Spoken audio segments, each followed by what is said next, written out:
College life is often about new beginnings, about friendships, fun, and late night adventures. But not every story is filled with joy. Some stories are darker, terrifying, and unforgettable. Tonight, I want to share with you a true college horror story. A story about a creepy dorm room that still haunts me to this day. It was the first day of my college journey. I was excited, nervous, and filled with dreams.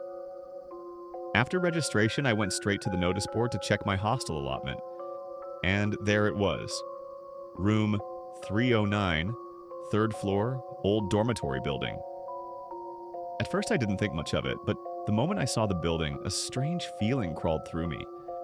Unlike the new modern hostels nearby, this one was old, almost decaying. The paint was peeling, the windows had cracks in them, and even from the outside it looked like a place frozen in time. When I walked inside, the air was different. Heavy. Dusty. It carried a faint stale smell that reminded me of old, forgotten books. Or something worse. At the reception, the hostel warden looked at my allotment slip, then glanced at me. His smile was brief, almost forced, as he said, "Room 309, third floor, right at the end of the corridor. Go and settle in." His tone was strange, like he knew something, but didn't want to say it.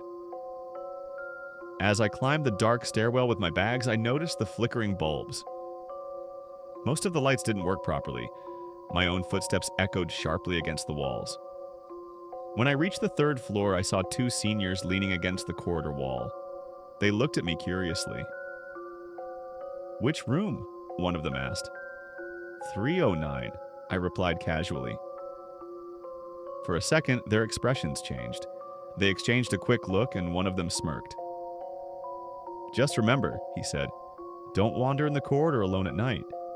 If the doors open or close by themselves, don't panic. And if you hear footsteps following you, just ignore them." I chuckled nervously. Trying to scare the new kid with ghost stories? The senior's smile faded. "This isn't a ghost story. It's the truth." His words stayed with me longer than I expected. My room was at the very end of the corridor. The wooden door creaked loudly as I pushed it open.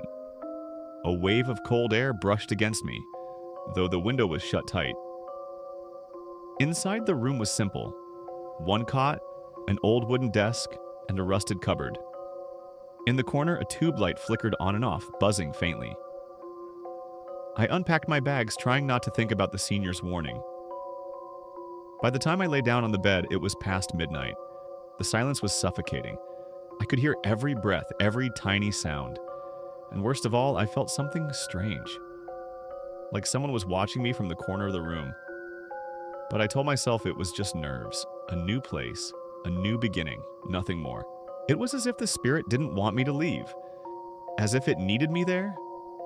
One evening, I decided to study in the common room downstairs instead of staying in my room. When I returned around midnight, I saw something odd. My mirror, an old, slightly cracked piece hanging on the wall, looked foggy as though someone had breathed on it. When I stepped closer, my blood ran cold. There was a handprint, clear, small, pressed from the inside. I stared, frozen, until the handprint slowly faded away. That night, I covered the mirror with a sheet. But even then, I could hear faint tapping from behind the cloth, like fingers against glass. After weeks of isolation, my roommate finally returned from vacation. I was relieved, thinking maybe with two people in the room, things would calm down. But the very first night, he woke me up at 3 a.m. His face was pale. "Why were you standing by my bed?" he asked. Confused, I told him I had been asleep the whole time. He shook his head.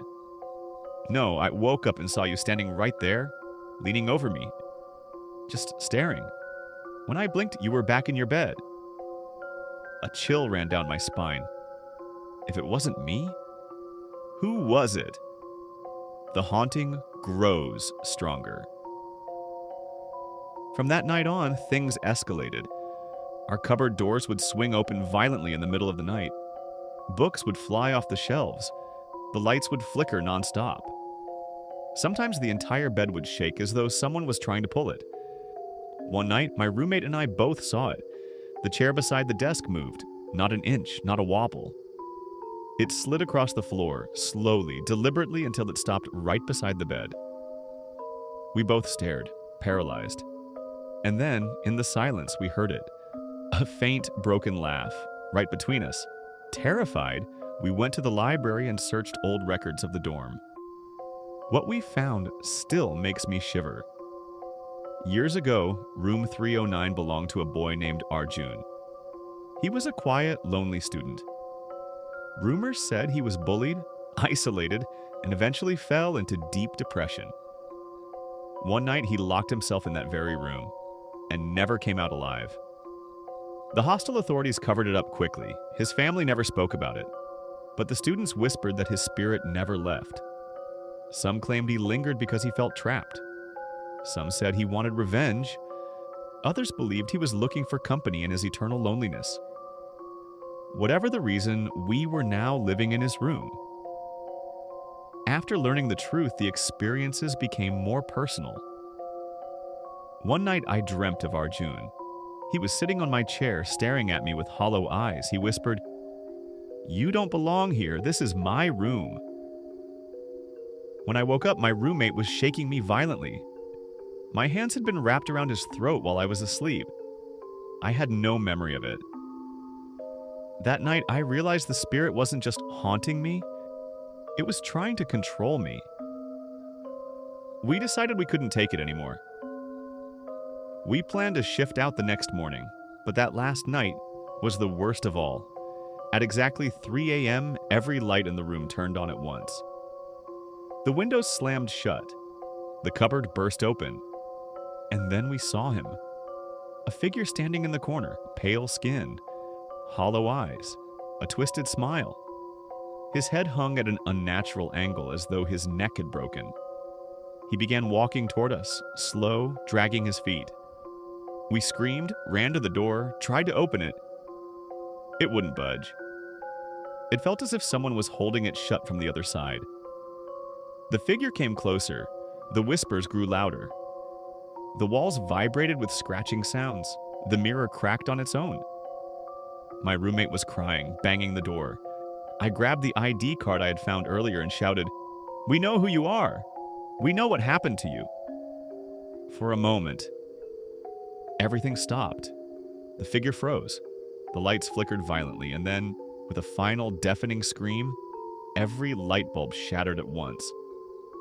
When we opened our eyes again, the figure was gone. The room was in ruins. The next morning, we packed our things and left room 309 forever.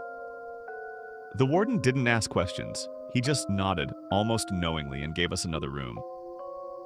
We never spoke of that night again, but sometimes late at night, I dream of it.